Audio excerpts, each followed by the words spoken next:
Hi friends, good evening. तो market ने अच्छी खासी तो नहीं, पर हाँ, रिकवरी दी है। जैसे मैंने आपको दोपहर में एक वीडियो बना के डाला था, अभी बहुत कम लोगों ने देखा है, अब देखिएगा। मैंने उस वक्त भी कहा था कि ये डिप को जो है आप बाइंग में यूज़ कीजिएगा। ये मार्केट ऐसे मौके हर महीने नहीं देता है। तो मार्केट ने बजट वाले डे का लो तोड़ा आज 353। देखिए क्या हुआ, निफ्टी ने फेब्रुवरी पूरा महीना, अभी फ़िलहाल अभी भी फेब्रुवरी चालू है, कल ख़त्म होगा। फेब्रुवरी का जो पूरा महीना है उसने एक दायरे में निकाला। अब दायरा क्या था कि जो बजट वाले डे का दिन का हाई और लो था, 972 समथिंग कुछ उसका हाई था और 353 उसका लो था निफ्टी का। उसके बाद मार्केट ने, निफ्टी ने 18,135 तक भी गया, पर वहाँ पे वो क्लोजिंग बेसिस सस्टेन नहीं हो पाया। ठीक है, 2 दिन उसने 18,000 के ऊपर क्लोजिंग दी और 18,200 का या 18,150 का उसने रेजिस्टेंस खा के वो लुढ़क गया। मैंने उस वक्त भी कहा था कि 18,200 जैसे क्रॉस करेगा ये 18,600 के लिए रेडी हो जाएगा। 18,200 एक रेजिस्टेंस का काम कर रहा है फिलहाल। ठीक है, मैं 17,880 तक का मेरा दायरा बनता था कि चलो भाई वहाँ तक आता है तो हम बाय करेंगे। उसके नीचे गया मैं, ये जो रन, ये जो मतलब ये 353 से लेके 17,353 से लेके 18,135 का जो उसने मूवमेंट दिया था, मैं उसका 50% एज ए सपोर्ट मान के चल रहा था। लेकिन फिर गए हफ्ते में खुला ही 100 पॉइंट नीचे, 300 पॉइंट का उसने मंदी बताया, आज भी 150 पॉइंट नीचे गया, तो ये सब सरभर हो गया। अब इंटरेस्टिंग बात क्या होगी, आज मार्केट ने नीचे से ऊपर आया, नीचे लगभग गया था 17,299 और उसने खुलते ही मतलब हाई हाई बनाया था 17,451 का। ठीक है, अब यहाँ पे मज़े की बात ये हुई है कि इसका जो बीच का दायरा है 451 से लेके 299, उसका अगर आप 50% निकालो तो आता है 17,375 के आसपास, और निफ्टी ने उसके ऊपर बंद किया हुआ है। तो ये एक पॉजिटिव साइन है। दूसरा, जो बजट वाली लो थी 353 की, उसको तोड़ा, 300 तक गया, 299 तक गया, और फिर वो बजट वाली दिन की लो के ऊपर ही बंद किया है। तो ये एक और पॉजिटिव साइन हो गई। और इससे भी ज़्यादा मज़े की बात यह है कि मार्केट में इतनी वॉलेटिलिटी होने के बाद भी इंडिया विक्स जो है वो आज 14 पॉइंट के लेवल के नीचे उतर गया। अब मेरी समझ, मैंने आपको पहले भी कहा था कि इंडिया विक्स नीचे है, अब मार्केट नीचे आया है तो उसको थोड़ा संभलना चाहिए, पर वो नहीं संभल पा रहा है, वो 15 के ऊपर जा ही नहीं रहा है। तो अब क्या होगा, ये लोग इंडिया विक्स का सहारा लेके मार्केट में तेजी करेंगे और ये बताएंगे कि market is in danger zone, कभी भी यहाँ से क्रैश हो सकता है। क्यों? क्योंकि इंडिया विक्स साथ ही साथ बढ़ेगा। ये मेरी बात आप ध्यान में रखिएगा। मार्केट में मंदी नहीं है, ये सिर्फ मंदी बताई जा रही है। मैंने पहले भी बोला था आपको कि पहले मतलब ये फ्राइडे को मैंने लेट नाइट जो मैंने वीडियो बनाई थी, 10 बजे के आसपास कुछ मैंने वीडियो बनाई थी, उसमें मैंने कहा भी था कि जो लोग फ्राइडे के दिन माल लेना रह गया है जिनका, वो मंडे के दिन आप माल उठाइएगा। मंडे की जो लो होगी वो लगभग लगभग मार्च महीने की पूरे मार्च सीरीज की लो होगी। ये लो मेरे कैलकुलेशन के हिसाब से अप्रैल तक कंटिन्यू रहेगी। आने वाले 2 महीने, मार्च और अप्रैल, मार्केट एक अच्छी खासी तेज़ी करे, उसके लिए मार्केट तैयारी कर रहा है। मैंने मेंशन किया था कि एफ की जो नेट लॉन्ग पोजीशन है वो 20% के नीचे है। तो अभी एफ के पास भी इतना माल नहीं है कि वो लोग शॉर्ट पे शॉर्ट करे और मार्केट को दबा के रखे। उनको कहीं ना कहीं तो ये शॉर्ट कवर करने पड़ेंगे जिससे मार्केट शूट अप होगा। देखिए मार्केट अभी लो लेवल पे है, ओवरसोल्ड जोन में है। ओवरसोल्ड जोन में अगर कोई भी सपोर्ट या लेवल टूटता है, आपको वो लेवल पे बाइंग ही बनता है उसका, क्योंकि मार्केट जो है वो एक नया फ्रेश लो बनाएगा, फ्रेश बेस बनाएगा और वहां से ऊपर भागेगा। मुझे बीच में एक सज्जन ने मैसेज किया था कि जब लेवल टूटता है तो हमें लॉस बुक करना चाहिए। अभी आज 350 का लेवल तोड़ा, आपने अगर लॉस बुक किया होता तो आपका लॉस ही बुक होता। देखिए, जो लोग भी यहाँ पे ऑप्शन खेलते हैं ना, मैं उनको एक बात बता दूं। पहली पहली बात तो ऑप्शन मेरे हिसाब से क्या है, वो एक बर्फ है, बर्फ। जब तक वो आपके हाथ में नहीं आता ना, वो बर्फ बरोबर रहेगा, और जैसे वो बर्फ आपके हाथ में आ गया वो पिघलना शुरू हो जाएगा। ये ऑप्शन का नेचर है, इसको आप बदल नहीं सकते। इससे आप कब जीत सकते हो? आप जीत सकते हो जब आपके पास में टाइम हो। अगर आपके पास में पूरा 1 महीना 2 महीने का प्रॉपर टाइम आपके हाथ में है, और आपको पता है कि मार्केट यहाँ से अप मूव ही देगा, तो आप ऑप्शन में संभल पाओगे, 2 पैसे कमा पाओगे। आप ये वीकली या अभी मंथली में भी कैसा, मतलब अभी मार्च महीना शुरू नहीं हुआ है, लेकिन अगर आप मार्च की जगह पे अप्रैल के ले लो, क्या क्या फर्क पड़ेगा? 100 रुपया महंगा आएगा, आपकी पोजीशन सेफ रहती है।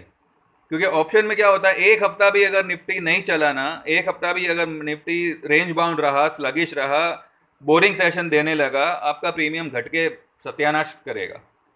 लेकिन जब आपके पास में 2 महीने का टाइम है, तो भले 100 रुपये वाली आइटम आपकी 50 रुपये हो जावे, 40 रुपये हो जावे, वो 200 रुपये चली जाएगी, मूवमेंट आएगा वैसे।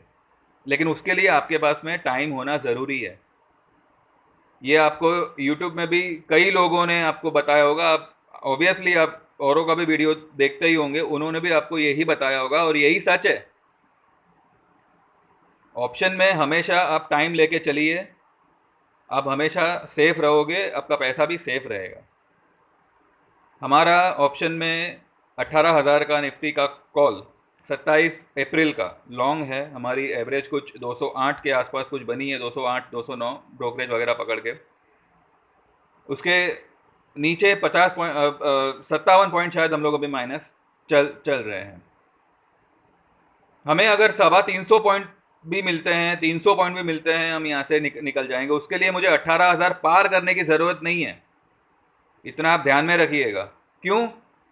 क्योंकि अगर यहाँ से निफ्टी 500 पॉइंट भी भागा, जो कि बहुत ही इजी है, क्योंकि मार्केट अभी इतने लो लेवल पे है कि 500 पॉइंट ये शायद 2-3 दिन में कवर करे। 500 पॉइंट भी अगर भागता है, हमारा ऑप्शन का पैसा क्लियर हो जाएगा विथ प्रॉफिट। मैं ऑप्शन भी प्रीफर नहीं करता, मैं फ्यूचर तो बिल्कुल भी प्रीफर नहीं करता, लेकिन कुछ है क्लाइंट्स जिनको ऑप्शन में खेलने के कीड़े हैं, तो ठीक है भाई, मैं मेरी तरफ से आपको सजेस्ट कर सकता हूँ। करना ना करना आपके आपके हाथ में। हाँ, डिलीवरी बेस्ड मैं जो बोलता हूँ, आप अगर वो हिसाब से करते हो, आप 2 पैसे कमाओगे, ये मैं आपको यकीन दिला सकता हूँ। अब आज निफ्टी बंद हुआ है 392 पे, 17,392 पे।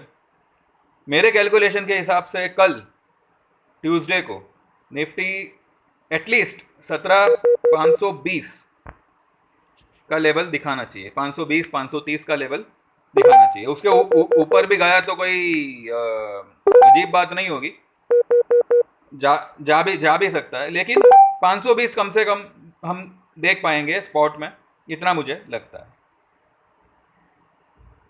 चलो, ये हो गई निफ्टी की बात।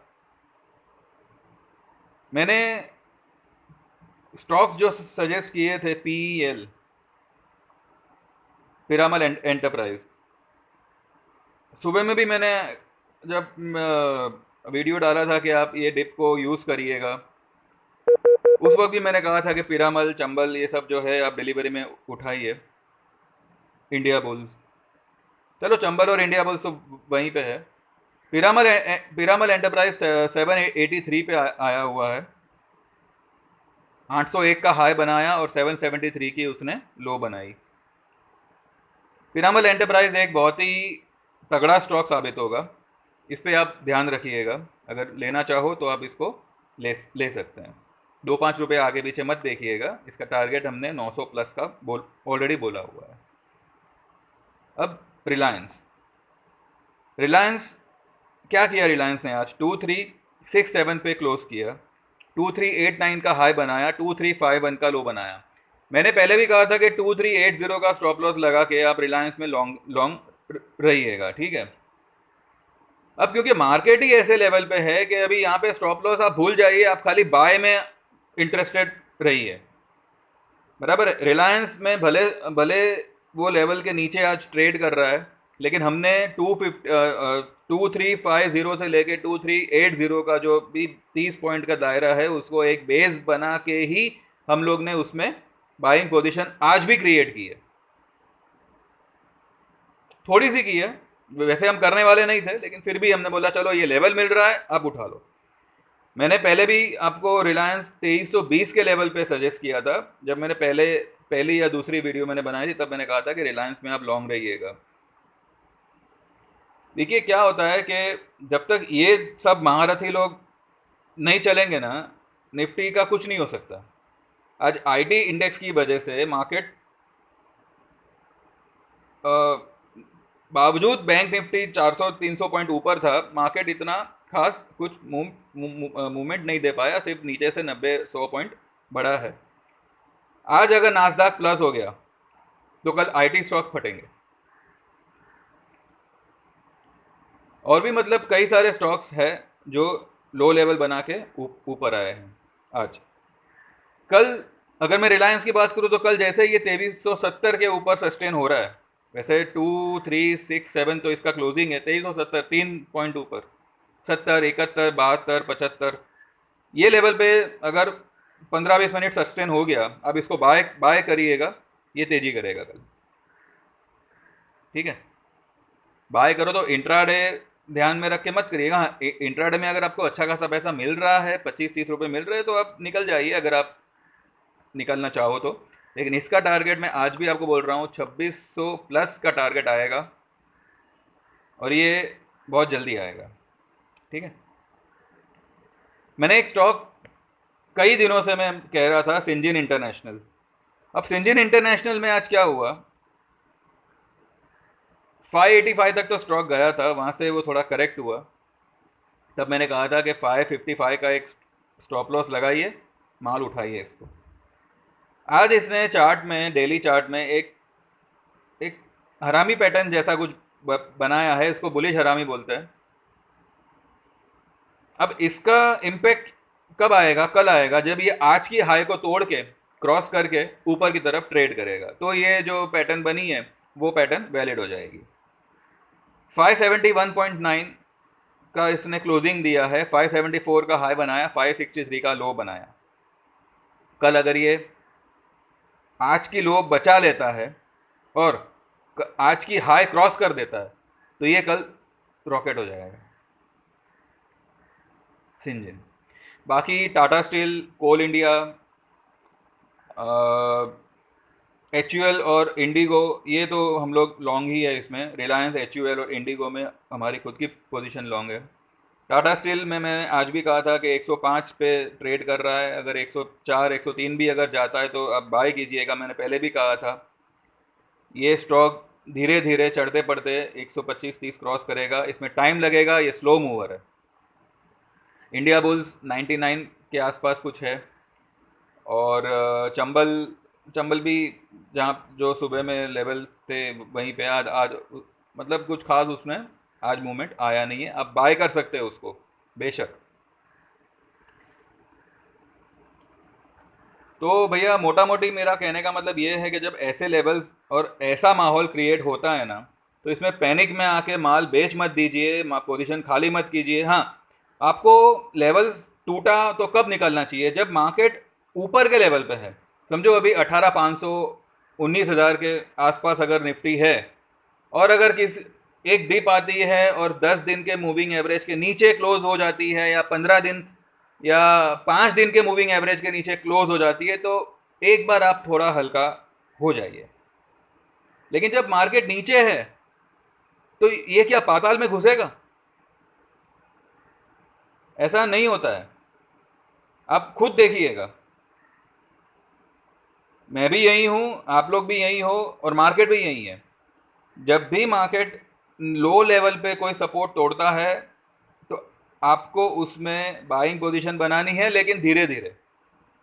ऐसा नहीं कि अगर 350 तोड़ा तो 340 में ही आप घुस जाओ और दबा के माल ले लो। नहीं, अगर आपको 100 शेयर लेने हैं, आप 30 शेयर लेना शुरू कर दो।